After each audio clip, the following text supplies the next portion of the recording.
malaki po ang chance na makabalik po si Tatay Digong dito sa Pilipinas, dyan sa ICC. Dahil sa ginawa ni... Narito ang Balitang Pinoy TV.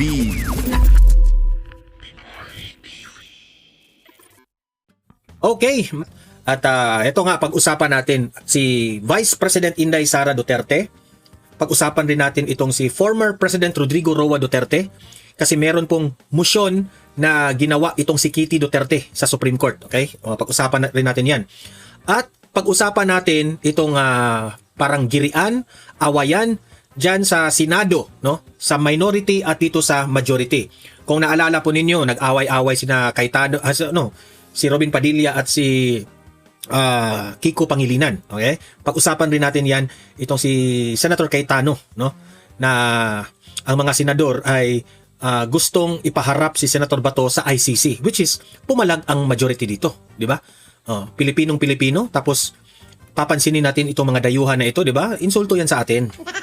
That's a big insult. So yun po ang mga pag-uusapan natin, VP Sara, ang kanyang update sa kanyang impeachment, si Duterte patungkol dito sa kanyang malaking chance na makabalik si Duterte. Yan po ang good news natin ibabalita mamaya, okay? Pero bago ang lahat guys, bago natin simulan ang ating discussion, don't forget guys, i-like, i-share itong video na ito para makatulong na aabot sa ating mamamayang Pilipino. At mag-subscribe na rin sa mga bago pa lang dito para updated kayo lagi, okay? Libre lang mag-subscribe, kaya subscribe na kayo. So ito yung balita, panoorin ninyo. Okay, so heto na po, pag-usapan natin ito. Malaki po ang chance na makabalik po si Tatay Digong dito sa Pilipinas, dyan sa ICC. Dahil ni Kitty Duterte. Ito po yung balita, panoorin natin. Naghain ng ikalawang mosyon si Veronica Kitty Duterte sa Korte Suprema upang hilingin ang agarang pagpapasya sa kanilang petisyon para sa writ of habeas corpus. Layon nito na ideklarang labag sa konstitusyon ang pag-aresto sa kanyang ama na si dating Pangulong Rodrigo Duterte. Sa nasabing mosyon, binigyang diin ang kampo ni Duterte na lumipas na ang 14 na buwan mula nang ihain ang mga consolidated petitions noong March 2025 nang walang malinaw na aksyon mula sa hukuman. Ginamit na basihaan ng kampo ni Duterte ang Senate Resolution No. 44 na pinagtibay noong Marso 17, taong kasalukuyan, na nagpapahayag ng suporta ng Senado sa pagprotekta sa mga Pilipino laban sa extrajudicial rendition at pagtiyak na mabibigyan sila ng sapat na panahon upang makahingi ng tulong sa mga lokal na korte bago ang anumang pagsuko sa dayuhang institusyon. Alam nyo, no? Wag ninyong maliitin itong ginawa ni Kitty Duterte. Sa mga hindi po na masyadong nakakaintindi sa ginawa ni Kitty Duterte dito sa Supreme Court, requesting Tatay Digong na mapauwi kaagad dito sa Pilipinas, heto po yung ginawa niya. I will explain to you in layman's term, okay? Si Kitty Duterte po ay humingi po siya sa bansa natin sa Supreme Court na to step because of her father, okay? Pumasok siya. Ang reason niya para po ito sa kanyang tatay. Hindi po bilang presidente but alam naman natin, ang kanyang tatay ay former President of the Philippines. Na ngayon ay nakadetain sa International Criminal Court sa Hague. Okay? So, heto po yung kabuuhan ng ano ang nangyayari sa ginawa ni Kitty Duterte. The core request, bring him home. Okay? Yan po ang pinaka-request ni Kitty Duterte na si Tatay Digong mapauwi dito sa Pilipinas. Yan ang hinihingi niya sa Supreme Court. Pero hindi po basta-basta yan. If you have the legal arguments at ito po'y sasang-ayunan ng Supreme Court, the Supreme Court can request the ICC na pwedeng pabalikin si Tatay Digong dito. Okay, ano ito? No? Ang request dito, si Kitty Duterte, nag-file siya ng second na urgent motion. Kahapon ito nangyari May 12 of 2026. Humihingi po siya sa Supreme Court ng pinal na pag-akto sa mga petisyon na tinatawag nating habeas corpus. Okay? Na ito po ay nakabinbin ng 14 months already. 14 months na po ito. Ang layunin po ni Kitty Duterte dito sa Korte ng Pilipinas ang itong gobyerno na nag-facilitate ng immediate na pagbalik ni Tatay Digong dito sa Pilipinas. Yan po ang tanging layunin ni Kitty Duterte. Ano ba ang argumento ni Kitty Duterte dito? Bakit gusto niyang i-request ito sa Supreme Court? Idi syempre, isa na dito ang illegal na pagditine kay Tatay Digong. illegal detention. Okay? Yan po ang isinusulong ni Kitty Duterte na dapat ipauwi pabalik si Tatay Digong kasi yung pag-capture niya, parang kinidnap siya doon eh. Tinatawag itong illegal detention. Ang legal team ni Kitty Duterte, ang argument nila na ang pamamaraan ng pagka-aresto ni Tatay Digong papunta doon sa ICC ay unconstitutional po ito. Okay? Mantakin nyo, wala silang sapat na warrant of arrest. Diba? Kung matatandaan natin, hiningan sila ng warrant of arrest, sila ni Torre at that time, walang maibigay. Hinanap pa ng electronic kung saan-saan. Hindi nga dumaan sa local courts natin yon. Okay? Ang term na ginamit dito ay tinatawag nating extrajudicial rendition. Yan ang laging binabanggit at sinasabi ni Attorney Topacio at ni Attorney Torion. Okay? Na ang ibig sabihin dito, no?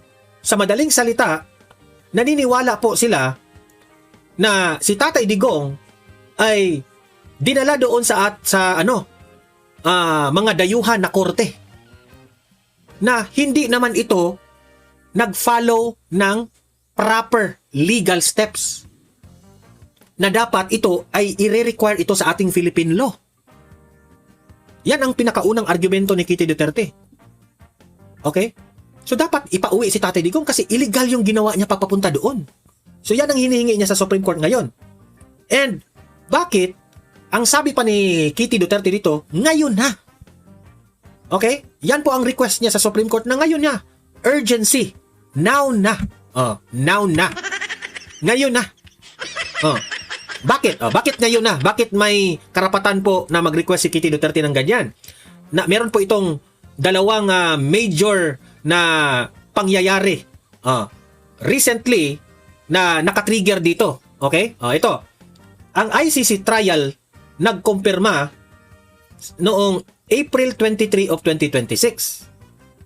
Ang ICC, nag-opisyal silang nagkumpirma sa mga charges ni Tatay Digong sa crime against humanity, meaning yung full trial is definitely going ahead.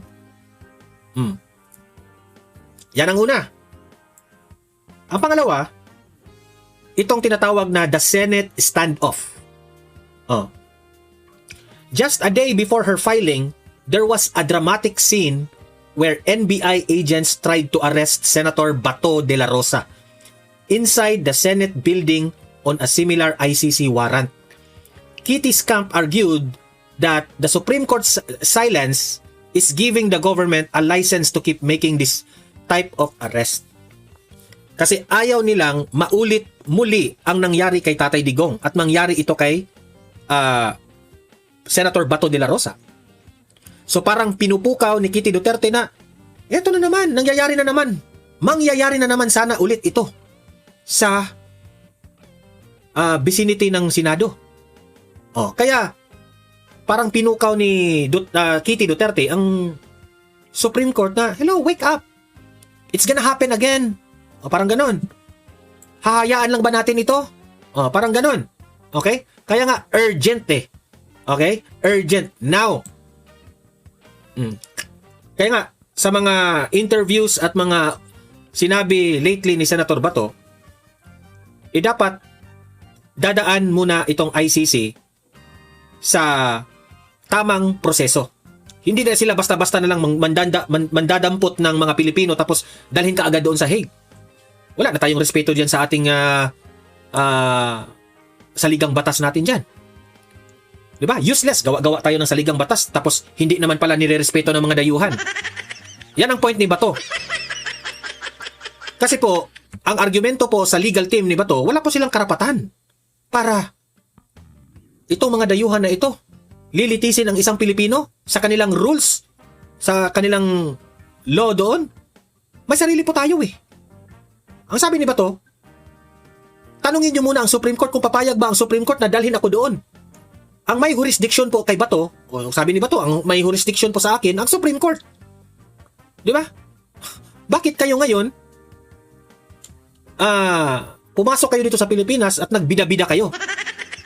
Hindi nyo ako pagmamayari. Parang ganun ang sinabi ni Bato. Hindi nyo ako pagmamayari. Pagmamayari po ako sa Supreme Court. Ang Supreme Court po ang may karapatan na mag-question sa akin kung meron man akong kasalanan. Parang ganun. Okay? So, ano ba talaga ang hinihingi ni Kitty Duterte dito sa Supreme Court? Okay? Ang hinihingi niya dito ay pagdeklara ng na itong ginagawa nila kay Tatay Digong is an illegal arrest. Okay? Si Kitty Duterte po gusto niya na ang korte na magsabi na itong pag-aresto at pag-transfer sa ICC kay Tatay Digong ay hindi po ito dapat nangyari under sa ating konstitusyon sa Pilipinas. That is what he is trying to argue with the Supreme Court. Nasasang-ayunan si Kitty Duterte dito. Okay? At isa pa, dapat raw protektahan ang soberentiya ng Pilipinas. Yan ang argument ni Kitty Duterte. Kasi po ang Pilipinas ay nag-withdraw na sa ICC noong 2019. So wala na pong power ang ICC sa mga Pilipino. Yan ang point ni Kitty Duterte. Pero bakit ngayon, kahit wala na silang karapatan sa atin, dinala pa rin si Tatay Digong? Okay? Tapos ang gustong mangyari, last but not the least, ang gustong mangyari ni Kitty Duterte na maputol itong paghihintay ni Tatay Digong doon. Kasi mataas na proseso yan eh. Gusto niyang maputol. Ang mga lawyer na nagsasabi na 14 months nang si Tatay Digong nakabinbin doon sa loob ng ICC para maghintay sa desisyon. Okay? At ito'y tinatawag na grave denial of liberty. Na ang gustong mangyari ni Kitty Duterte dito na agad-agad ma-fix ito immediately. Yan ang request ni Kitty Duterte. Okay? So, sa tingin ko naman, sa analysis ko, malaking chance na papaboran ito ng Supreme Court. At yan, if mapapaboran po ito ng Supreme Court, mapipilitan ang ICC to release Duterte at ibalik dito sa Pilipinas. At kung meron mang may pananagutan man si Duterte sa kanyang mga ginagawa, ang Supreme Court ang may karapatan. Kung i-detain ninyo si Tatay Digong, i-detain ninyo dito sa Pilipinas, wag doon sa Hague. 'Di ba? Walang karapatan sila. So yan po ang isinisulong ngayon ni Kitty Duterte, and we are hoping na yan po ay mag-granted at sasang-ayunan ng Supreme Court. I hope sa mga kababayan ko dito na mga nanonood dito sa Donmar TV, naiintindihan ninyo kung ano yung ipinaglalaban ni Kitty Duterte sa Supreme Court. I hope I explain it well to you. Okay? So, punta naman tayo dito sa plastikan na nangyari dyan sa Senado. Meron pong mga ilan na mga senador na syempre yung mga kalaban ni Bato de la Rosa sa mga politika, especially yung mga dilawan at mga loyalista dyan ng mga senador, mantakin nyo, gusto nilang isuko si Bato sa ICC? Hindi na ba kayo natuto doon sa nangyari kay Tatay Digong? Di syempre, sarado ang isip ng mga some of these senators kasi galit sila kay Tatay Digong. Pero kung susungkitin mo talaga ang batas natin, wala po talagang karapatan ang ICC para kunin si Bato. Okay? Ito po yung balita. Okay? I-play natin itong sabi ni Alan Peter, Senate President Alan Peter Cayetano, no? Don't be personal. Sa mga kapwa niya sa mga kapwa niya senador ay sinabihan niya, don't be personal. Na yung mga senador na gustong ipaharap nila si Bato, obvious na namumulitika sila. Ito po yung paliwanag ni Senator Alan Peter Cayetano para magising-gising rin naman yung mga dilawan dyan. Senator Lisa, urging Senator Bato to sumunod. Well, it's very obvious to me na they didn't want him to appear. Kung wala siya dito, dapat now nandito siya. Nung nandito siya, may humabol sa kanya. Ngayon nandito siya, searching to surrender. Kasi itong mga senador na ito, ayaw nilang pumunta si Bato dyan sa Senado. Kasi si Bato, malaki ang papel ni Bato dyan sa yung kodita na nakaboto po si Bato. Kaya nga na Senate President na itong si Cayetano. Di ba? Pero noong laging absent si Bato because sa kanyang kondisyon sa sa ICC na hindi na mapagkatiwalaan na administrasyon na baka magaya ulit ang nangyari kay Tatay Digong, hindi na pumasok si Bato de la Rosa sa Senado. So, because meron pong fear na baka lulusubin si Bato dyan, paglabas niya sa Senado, arestuhin kaagad, kagaya ng ginawa kay Tatay Digong. So, ngayon, nung nag-absent si Bato, hinahanap nila. Bakit raw hindi nagtatrabaho si Bato? Sarado ang mga isip nila, hindi nila naiintindihan bakit nag-absent si Bato. Ngayon na nag-present na si Bato, pumunta na dyan, nagtrabaho na. Ha? Gusto na naman nilang, tanungin, bakit nandito ka? Di ba? Nakakatawa eh. Okay, so ito ang tanong ko sa mga senador na nag-refer. Pag naglabas ng ICC ng warrant laban sa mga cabinet members, laban sa mga general natin, laban sa mga progressive leaders na thesis mga election ng meeting, hayag ba sila na lahat yan? Pulutin na lang tapos galing sa o dapat tumaan sa korte? Senator Bato will surrender if it is a Philippine court that orders his arrest. Malinaw yun which is tama si Senator Alan Peter Cayetano. At yan rin ang sinabi ni Senator Bato. So surrender ako, basta korte ng Pilipinas. Pero kung korte ng mga dayuhan, who you? Sino kayo? Ba? Meaning to say, itong administrasyon na ito, gagamitin na naman ninyo ang korte ng ibang bansa sa pamumulitika ninyo? Kasi hindi nyo kayang litisin si Bato dito sa korte natin? Di ba? Mga tanga eh. Mga walang bayag. Trillanes, isa pa rin yan. Walang bayag yan eh. Is allowed all legal remedies. So, take out the name, Bato.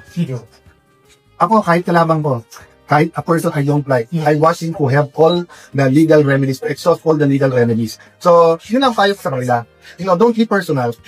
Think of what's better for the country. Think what's better for the institution. Since naman lang po yung nakasign dito, so ala lang to, hindi naman to ma-approve. I respect their opinion. They want to express it that way, di ba? But kitang-kita nyo sa majority yesterday, at kita nyo sa action ng iba, pati sa mga NBA agents who went overboard, that they don't want him here. In politics, you don't always want your opponent to be there. Imagine that one. Siyempre, wag na tayong magbulahan yung mga kalaban ni Bato dyan. Insecure yan kay Bato. But you don't wish them to be shipped off to a foreign country. Sir, do you think na pursue it off? Ito na nga mga kabalita. Ano na ang masasabi nyo patungkol sa balitang ito? Please comment down below mga kabalita. Pag-usapan natin yan sa comment section. At kung di ka pa nakasubscribe sa ating channel, baka naman